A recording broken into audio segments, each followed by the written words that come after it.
સિંગવડ તાલુકામાં બનેલી ઘટનાને લઈને હત્યારા આચાર્યને ફાંસીની સજાની માંગ સાથે દેવગઢ મામલતદાર કચેરી ખાતે આવેદનપત્ર આપવામાં આવ્યું।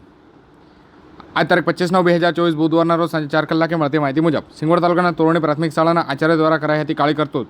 આચાર્ય ગોવિંદ દ્વારા 6 વર્ષીય બાળકીને ગાડીની અંદર દુષ્કર્મ કરવાનો પ્રયાસ કરાયો હતો। ત્યારબાદ મોઢા ઉપર હાથ મૂકી અને મોઢું દબાવી તેની હત્યા કરવામાં આવી હતી। બિલ પ્રદેશ વિદ્યાર્થી મોરચા દ્વારા આજે આવેદનપત્ર આપવામાં આવ્યું હતું। મામલતદાર કચેરી ખાતે આવેદનપત્ર આપી અને રાજ્યપાલને સંબોધતા બિલ પ્રદેશ વિદ્યાર્થી મોરચા દ્વારા આવેદનપત્ર આપી આચાર્યને ફાંસીની સજાની માંગ કરવામાં આવી હતી। મોટી સંખ્યામાં વિદ્યાર્થીઓ હાજર રહ્યા હતા।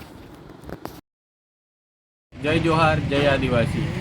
દાહોદ જિલ્લાના સિંગવડ તાલુકાના તોયણી ગામે જે બનેલ ગંભીર ઘટના, જેના આચાર્ય નફટ આચાર્ય દ્વારા 6 વર્ષની બાળકી પર બળાત્કાર કરવાનો પ્રયાસ અને તેને મોતને ઘાટ ઉતારી છે, તે શિક્ષણ જગત માટે બહુ ગંભીર ઘટના છે અને સમાજના દરેક સમાજ માટે પણ આ એક ખરાબ કૃત્ય અને ખરાબ ઘટના છે, જે ફરીવાર નહીં થાય અને એના માટે તંત્ર પગલાં લે અને ફરીવાર આવા અમારા સમાજમાં કે કોઈ પણ સમાજમાં આવી ઘટના ન બને તે બદલ અમે આજે મામલતદારશ્રીને આવેદનપત્ર આપવા આવેલા છીએ।